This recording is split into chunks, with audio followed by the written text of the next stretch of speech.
Bueno, con respecto a seguimos con los seguros obligatorios, tenemos el seguro de los convenios colectivos. Hay un montón de actividades que tienen seguros de vida o seguros para el caso de muerte establecidos. Por ejemplo, uno bastante conocido es el empleados de comercio, el seguro de vida de empleados de comercio, pero hay un montón de actividades como construcción, químicos, panaderos, estaciones de servicio, alimentación, vidrieros, bueno, un montón de metalúrgicos que tienen establecidos seguros de vida específicos para los convenios o estatutos.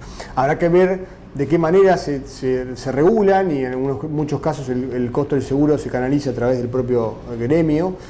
Pero bueno, vamos a traer a colación el convenio mercantil para definir un caso. En este caso está definido en el convenio colectivo, en el 130 del 75, va a tener esta cobertura todos los trabajadores que estén dentro del convenio. El artículo 97 del convenio establece que este seguro es obligatorio, que el costo va a ser afrontado en 1/3 por el trabajador y 2/3 por el empleador. En la práctica habitualmente lo paga el propio empleador.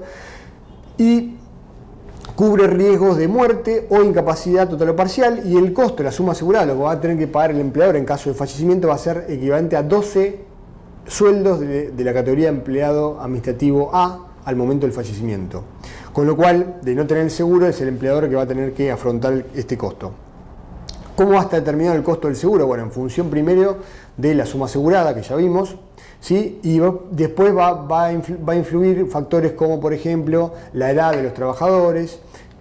Acá no influye la antigüedad. El seguro se va a pagar en todos los casos, incluyendo, por ejemplo, suicidio, y no va a estar vinculado únicamente con el ámbito laboral. Cuestiones a tener en cuenta cuando tenemos varias actividades o trabajadores de varios convenios colectivos: únicamente que dentro de este seguro esté la nómina de trabajadores vinculados al convenio colectivo de empleados de comercio, y la cuestión vinculada a qué pasa si yo no tengo contratado el seguro. Bueno, obviamente el empleador va a ser el que se haga cargo de pagar los 12 sueldos de la categoría administrativo A, porque es obligatorio por convenio. Esto no tiene nada que ver con el seguro de retiro de la estrella, que de paso, ya que estamos, lo comentamos, cuyo costo es 3,5% del sueldo bruto, ¿sí?, del trabajador, y se paga a la compañía de seguros La Estrella. Sí, un seguro de retiro, que no es un seguro de vida, pero sí también es obligatorio por convenio colectivo. Y ahora vamos a hablar de los seguros que no son obligatorios, cuya contratación no es obligatoria, pero en muchos casos se ofrecen en el mercado para cubrir contingencias o riesgos cuyo pago sí es obligatorio. Por ejemplo, el artículo 248 establece la indemnización en caso de fallecimiento o muerte del trabajador. Es decir, fallecimiento del trabajador por cualquier causa, ¿sí?, no necesariamente vinculada al trabajo, se va a tener que pagar una indemnización equivalente a lo que establece el artículo 247, que define una indemnización del 50% de la indemnización por antigüedad que le correspondería. Recordemos, la indemnización por antigüedad está definida en el artículo 245 y en principio es una mejor remuneración del último año por cada año de antigüedad o fracción mayor a 3 meses, con lo cual es el 50% de la indemnización que correspondería por antigüedad en caso de despido sin causa. ¿Qué pasa con este seguro? ¿Es necesario contratar un seguro de este tipo? En realidad no es obligatorio, porque en realidad no está previsto que se contrate un seguro a estos efectos, pero sí el empleador, en el caso de fallecimiento de un trabajador por cualquier causa, va a tener que abonar esta indemnización, y en muchos casos lo que se hace es contratar un seguro que cubra esta indemnización.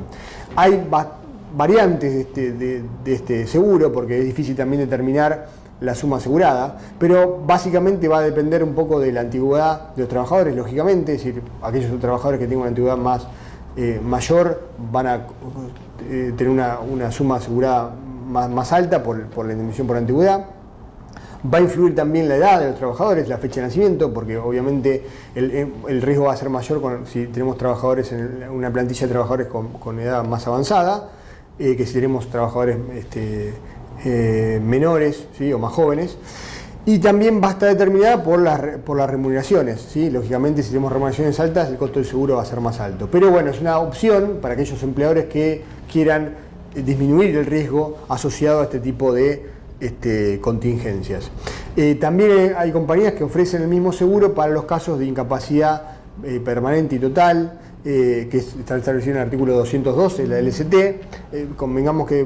Recordemos que en estos casos, cuando se da la incapacidad total y permanente, el empleador tiene que pagar el 100% de la indemnización por antigüedad, o sea, correspondería por despido sin causa.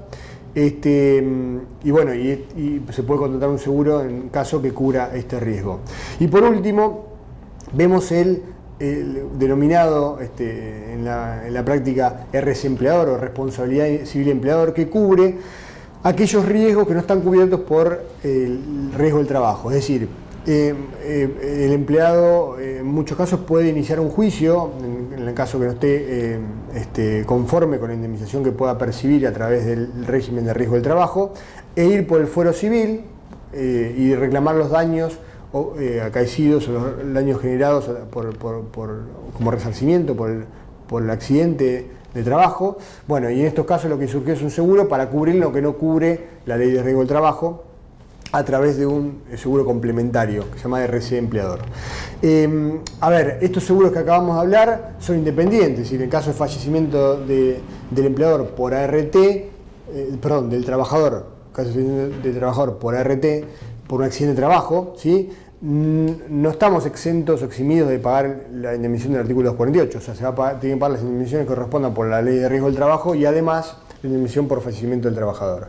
Y por último, una mención chiquita al seguro de accidentes personales o AP prestacional, depende de la compañía y de dónde se lo contrate, que en realidad no está vinculado con el ámbito laboral en sí, sino con relaciones que son autónomas o independientes, pero es algo que se da en la práctica, esto de que alguien que va a trabajar en una empresa de forma independiente o autónoma, la empresa le requiera, para cubrir el riesgo de lo que le pueda ocurrir dentro del ámbito de la empresa, un seguro de accidentes personales que en cierta forma o en ciertos aspectos es similar a la cobertura de riesgo del trabajo, pero para el caso de aquellas personas que no están, o trabajadores independientes que no están vinculados en relación de dependencia con el empleador.